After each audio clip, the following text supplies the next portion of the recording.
Hi, everyone. My name is April Hodge. I'm the chair of the social media committee of the Vestibular Rehab SIG.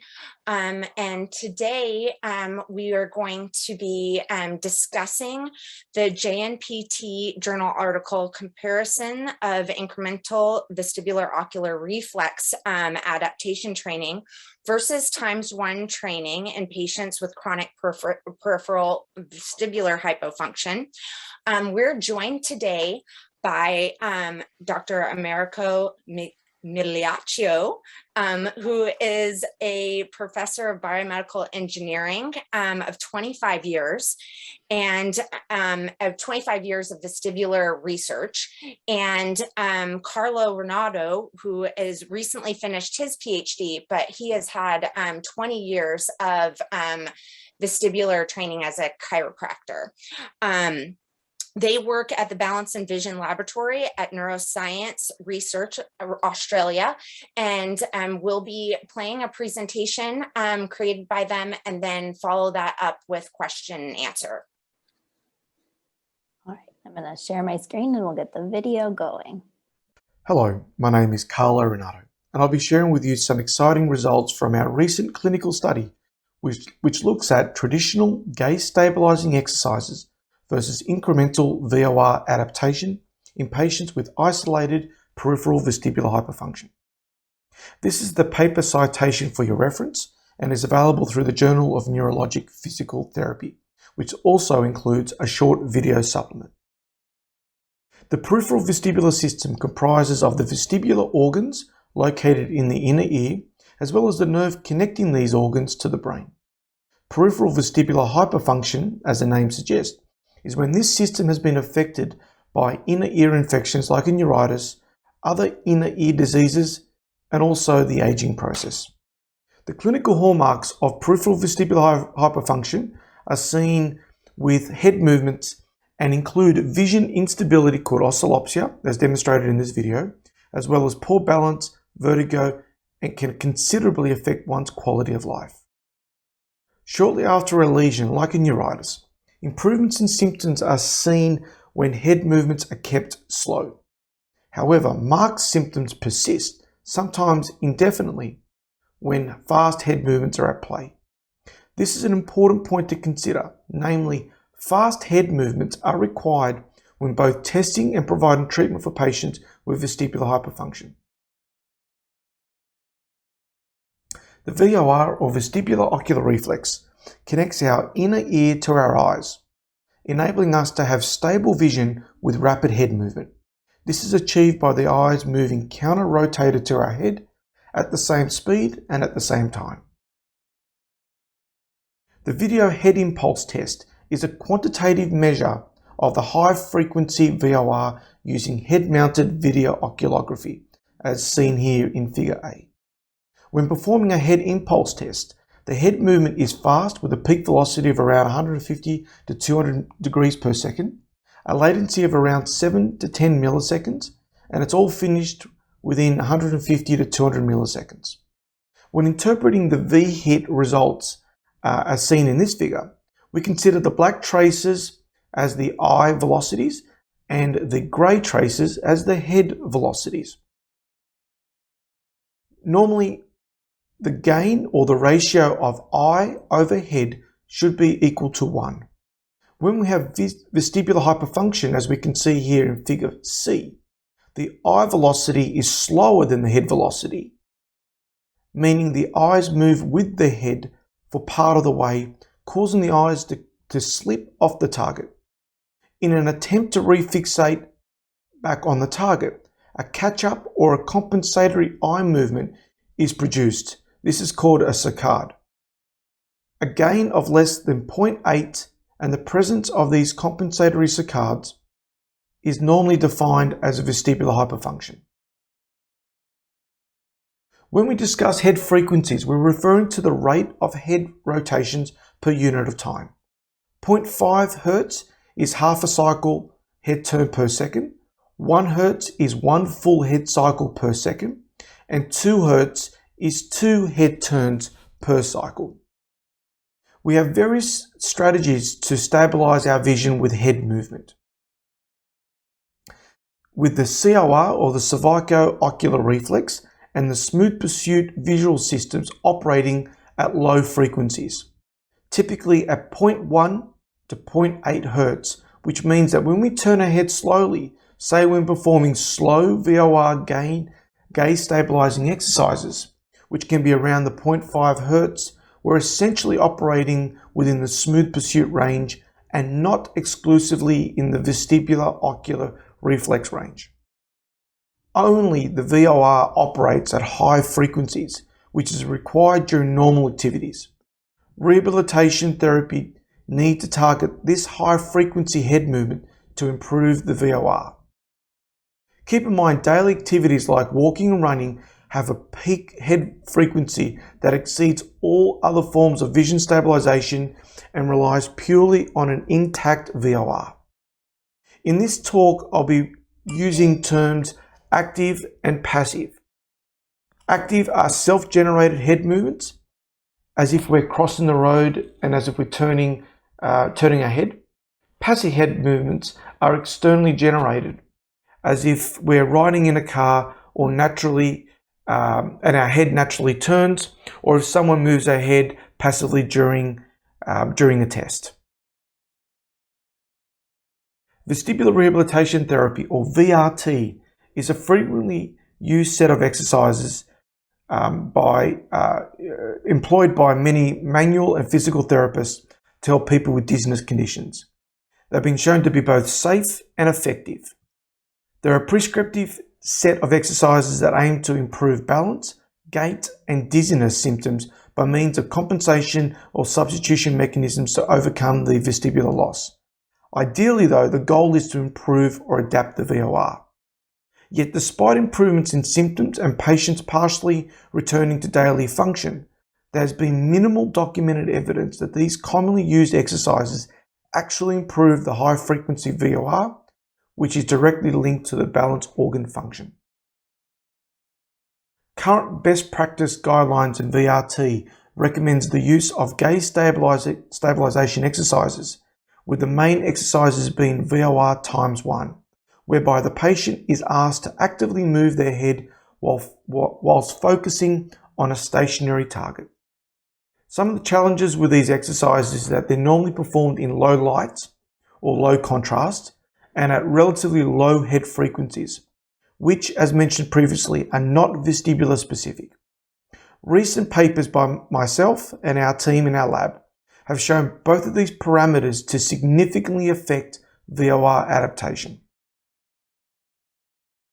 Our lab, in conjunction with Johns Hopkins University in Baltimore, have developed a new take-home rehabilitation device called Stabilize, a programmable unit which uses a different set of gaze stabilizing exercises called incremental VOR adaptation, or IVA. In our initial pilot and healthy sample studies, we demonstrated that we can boost or adapt the VOR by as much as 25% in 15 minutes of training. We can retain the benefits for at least an hour, and we can be selective in targeting the affected side only. The stabilized device uniquely provides a programmable visual stimulus, a laser dot in complete darkness, that incrementally challenges the VOR response to increase the VOR gain. Allow me to briefly demonstrate how it works in this example.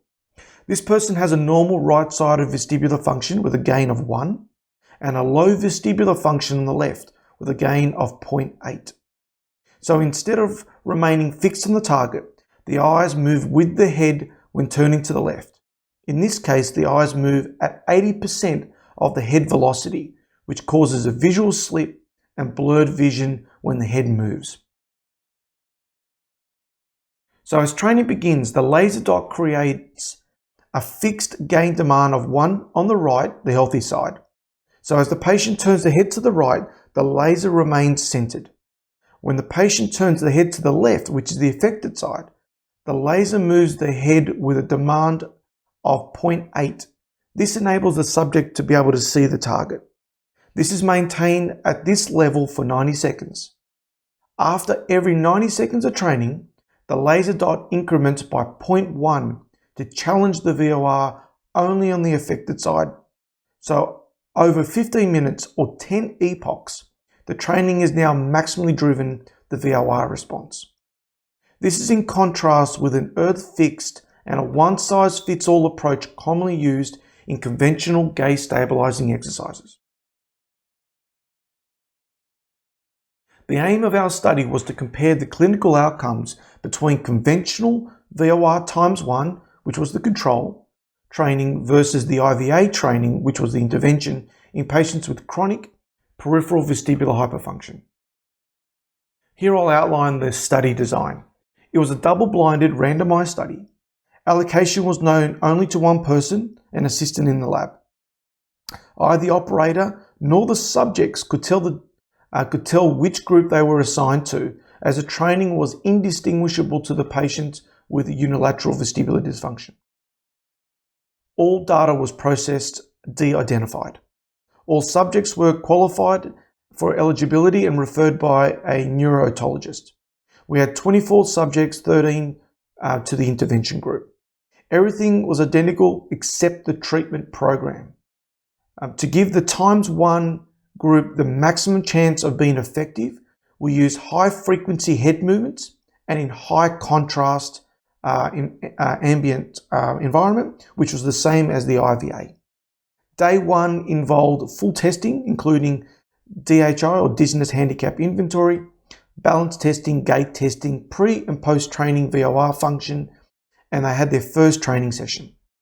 Day 3 and day 4 involved VOR testing and training. Day 5 was full testing for comparison and training. Each training session was 15 minutes. Primary outcome was VOR gain using infrared goggles and compensatory saccades with scleral search coils. Secondary outcomes were dynamic visual acuity, balance, gait, and reported symptoms. And here are some of the results.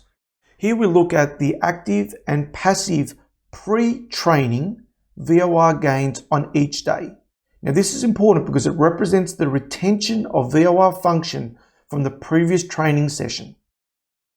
The black lines here are the intervention group, with the grey trace being the control group, and it's divided into active and passive VOR. Here we have shown that the IVA group showed significant increase in the VOR gain over the 4 days, 13% for active VOR and 12% for passive VOR. This is significant finding which has not been demonstrated before. Essentially what we've shown here is that we can increase vestibular function and retain it. Whereas the control group, which as mentioned is the commonly prescribed times 1 exercise, has trended to have a reduction in the VOR gain by around 3 to 5%, although this reduction was not significant. Now we're looking at the compensatory saccades. When we have normal VOR function, again a gain of 1, the eyes and the head move in unity, vision is stable, and there's no need for any compensatory eye movements. The hallmark of UVD, as mentioned, is low gain and the presence of these fast, non-vestibular compensatory eye movements called saccades.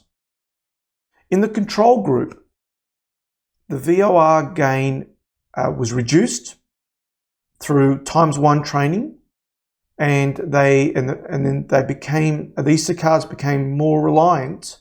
The VOR became more reliant on compensatory saccades to cover the deficiency. Hence, the latency or the time to onset became shorter. Whereas in the IVA group, as the VOR gain improved, the reliance on compensatory saccades decreased, shown by an increased latency of the compensatory saccades. When we look at the dizziness handicap inventory, this is a subject-reported symptom scale that is commonly used. It's a 25-item questionnaire that quantifies the impact of dizziness on daily life. It has 3 domains: functional, emotional, and physical. The maximum impairment score is 100, and 0 indicates no disability.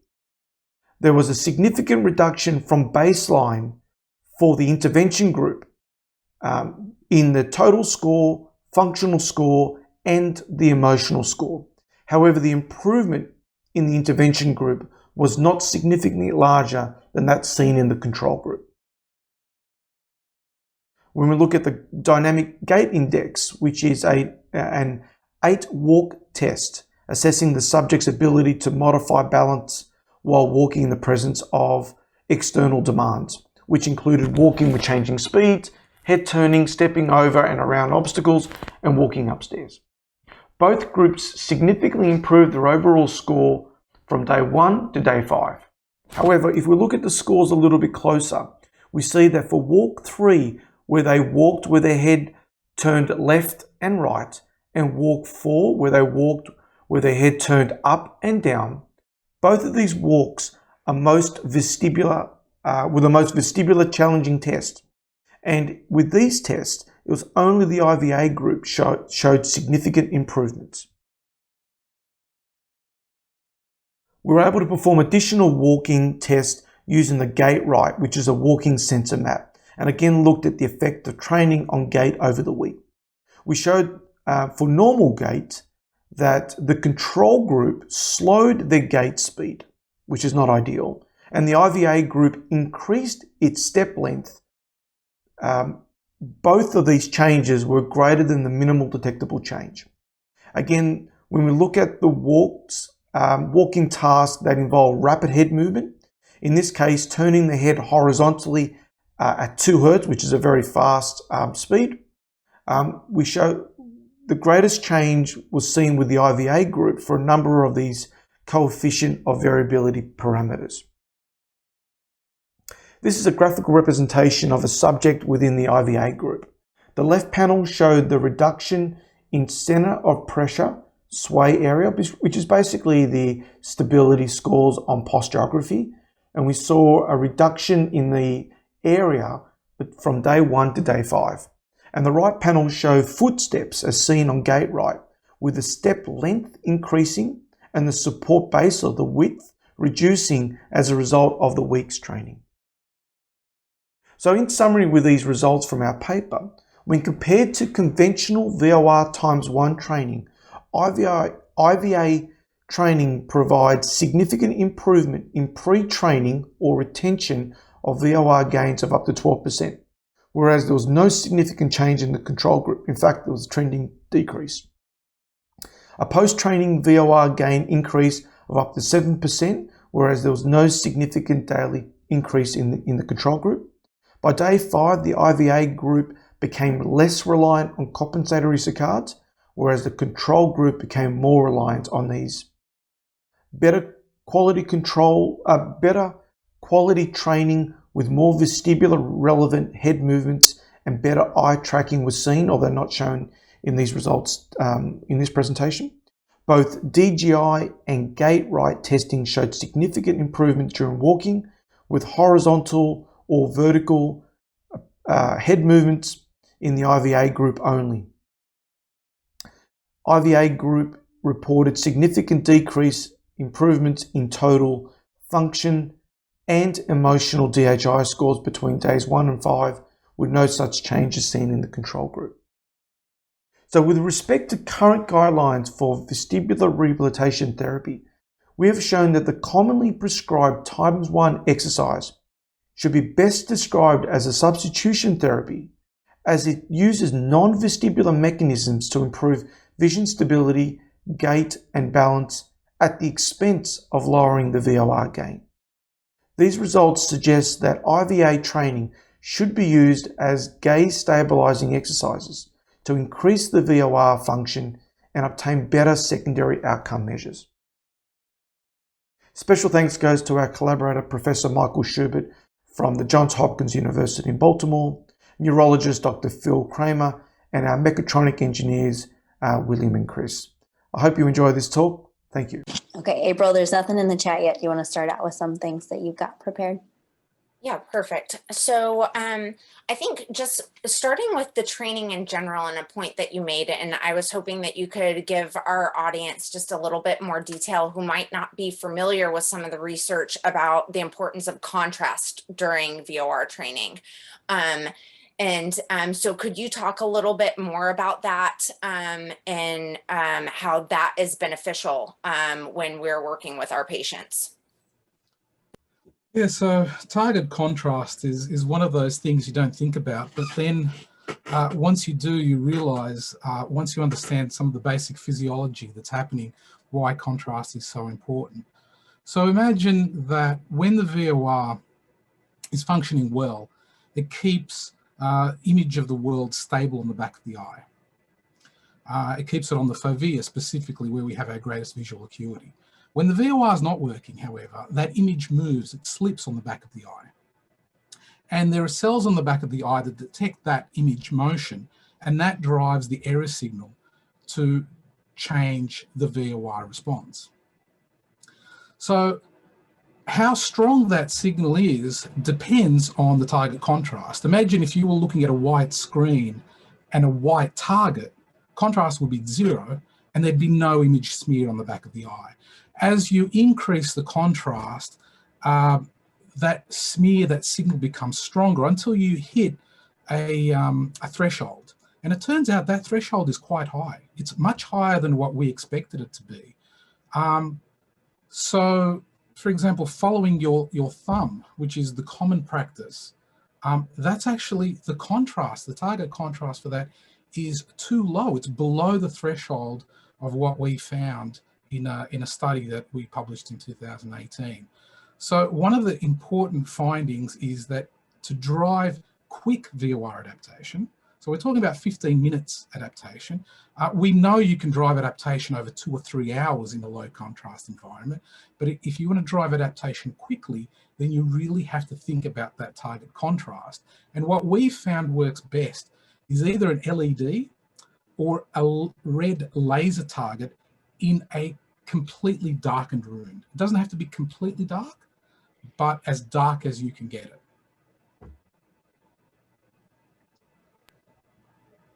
Thanks, that was helpful. So the next thing that I was going to ask you regarding the training, again, to kind of help with clinicians figuring out how to replicate something like this in the clinic, you had them train for 15 minutes once a day. The CPG that just came out regarding hypofunction is recommending a minimum of 12 minutes. So with the training, but I think a lot of clinicians provide their clients or with breaks within that interval to get to that 12 minutes total. Were these individuals, were they exercising for 15 minutes straight? Were they allotted breaks throughout their training? And how often or frequent were those breaks that were given? Hello, maybe you want to answer this one? Yeah, sure. Thank you. Well, keep in mind that the 4 training sessions that these patients or subjects performed were under the supervision of myself in the lab. Each of these sessions were 15 minutes in duration, and it needed to be 15 minutes of continuous training. So we felt that we surpassed the clinical guidelines and met that. So we didn't want to leave anything on the table, so to speak. So we met that. Each training session was at least 15 minutes, or for 15 minutes, which is what the device was set for. So I think America, one of the papers that our lab produced recently was looking at the length of time required to get optimal adaptation. And I think America, if you want to maybe speak to that briefly, as to the length of time and how important that is. Yeah, so 15 minutes seems to be the sweet spot. We have broken the training up into 5-minute sessions and left a break in between. What we found by breaking the training up and having a rest was that it improved consolidation. So they actually retained the changes more, but the increase was less. And I think part of the reason for that is because there is a minimum time for the brain requires to adapt. The first 3 or 4 minutes, you don't see a lot of change. It was towards the end, so minutes 4 and 5, and at that point you stop. And then you start again, and again, there's very little change in the next 5-minute block, first 3 minutes, and then you see changes again. So really it seems like 15 minutes or more, and we've done a few experiments where we've gone up to 20 minutes, and we actually have given people break between the epochs, seems to be the most effective amount of time. And how do you manage your clients that are very sensitive? I think that there are clients that, have a difficult time with that sort of frequency, number one, but then even that duration that you're speaking of. So how do you balance, wanting to provide that adaptation and improvement of the gain versus their symptom report? This is a question that we often get asked by PTs and those that perform vestibular rehabilitation exercises. And to my surprise,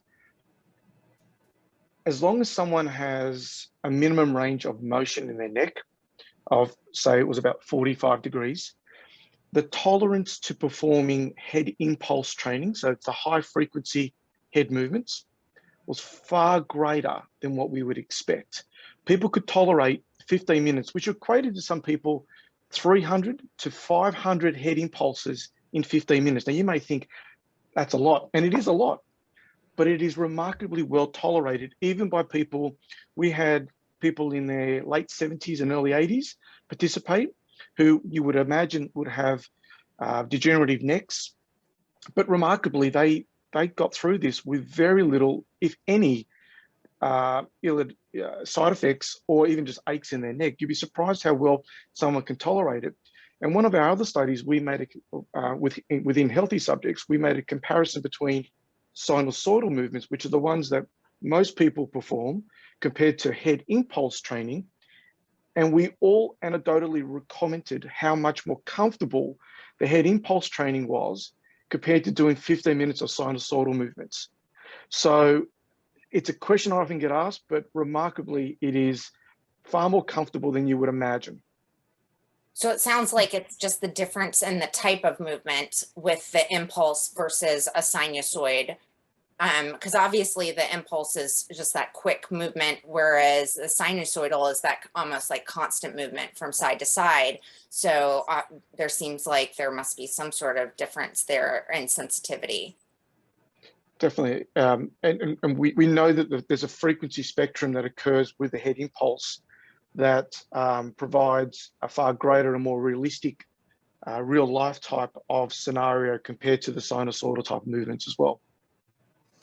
Yeah, April, in one of our studies, we incrementally increased the frequency of sinusoidal head rotation. So we had people start off slowly and then slowly get faster and faster and faster until they hit around 2 hertz. So that kind of simulates what happens in the clinic. And what we found was the only way, this is in normal subjects and in patients, the only way we get 15 minutes of training was to give people a break in between. Because it really feels, at the end of those 20 minutes in the end, it really feels like you've just been in a boxing match. Somehow your brain rattles around during those really, really high frequency head rotations. So it's not something that you would want healthy normal subjects to experience. We found it hard, but I can imagine for vestibular patients, it's even harder to perform that type of training. And then just from your study design, I'm interested as to why you skipped Tuesday. It seemed like that could have been an extra day of, training and maybe a little bit more data collection. Yeah, again, I might answer this one because I was working with these patients. Keep in mind that the initial visit on the Monday, they were in our lab for approximately 4 hours. We go through an enrollment process, a consent process. We describe what we're doing. We describe how to perform some of these tests, because most of a head impulse is fairly foreign to someone without any training. So, we had to go through all the safety measures. So that was 4 hours in the lab, let alone the time that it took for these people to get to our lab from various parts of Sydney, which it could be maybe an hour to an hour and a half in travel in each way. So the patients certainly appreciated having that day off on the next day, because they were just tired based on the amount of time they spent in our office. And then days 3 and 4, which is the Wednesday and Thursday, were much shorter. just some VOR assessments, plus the training. And then the last day, which was the Friday, again, we repeated all of those tests that we did on the Monday, which again was probably 3 hours. Obviously, we did away with any of the preamble that we had to do on day one. So it was testing, and it was fatiguing for a lot of patients, particularly those that are of age and those that have not moved their body, particularly their head, for any length of time. The other thing to note as well is that we wanted to measure saccades, those compensatory saccades, very precisely. In order to do that, we use a technique called the scleral search coil technique, which is quite an invasive technique. It involves anesthetizing the eye and placing a contact lens with a copper coil of wire in it. And the recommendation is that people rest after that, at least for a day. So they had that on the Monday and they had that on the Friday. That makes sense. I want to be mindful of your time. It is 8:34, so I just wanted to kind of finish with one last question. And that would be like, overall, what do you feel like a clinician's key takeaway should be from this research, where they could change their practice tomorrow and make an easy change? Well, let me just bring a few points that I think are very important. One is to carefully think about target contrast. This is something that every clinician could change immediately. And it's not an expensive way of doing this. So from now on, use targets, use an LED running off a lithium battery in a darkened room. That's something that anyone can do. The other thing is, during the training, move the head quickly. Focus on high frequency head movements. Those low frequency head movements, I'm not saying that those aren't important as well, but we have other vision stabilizing systems for those. But for the high frequency head movements, we really need to train up the VOR. The other thing is, training should last, that 15 minutes seems to be a magic number. 5 minutes seems to be too little. And if anything, if we can bump that number, that training time up, it would be beneficial. The other thing is to focus on ×2 training. This was a big surprise to us. We didn't think ×2 would be as effective as it was. We thought ×1 training. We came in with biases with this study, thinking that ×1 would have an effect. We found absolutely no effect with ×1 training. So ×2 training, where, with low equipment, you have someone put their thumb in front of, put their LED holding a thumb and move their hand in anti-phase with their head. So as you turn 10 degrees left, you move your hand 10 degrees right. And we actually found that 15 minutes of that does improve the VOR slightly. If you want to know more about that, please look at the discussion in the paper, in the paper we've just presented, and that'll also point to a reference that goes into detail on how to perform those exercises in a clinic, and those can be performed immediately. Excellent. Emma, anything else in the chat before we close out? I think we hit all the main points. Perfect. All right. Well, I really appreciate Carlo and Americo joining us today for our Facebook Live event. And I just appreciate everybody's time and participation, as well as just your ability to come and view us and learn more about vestibular rehab.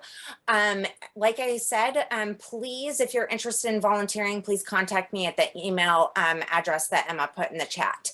Thank you so much, everyone. Take care.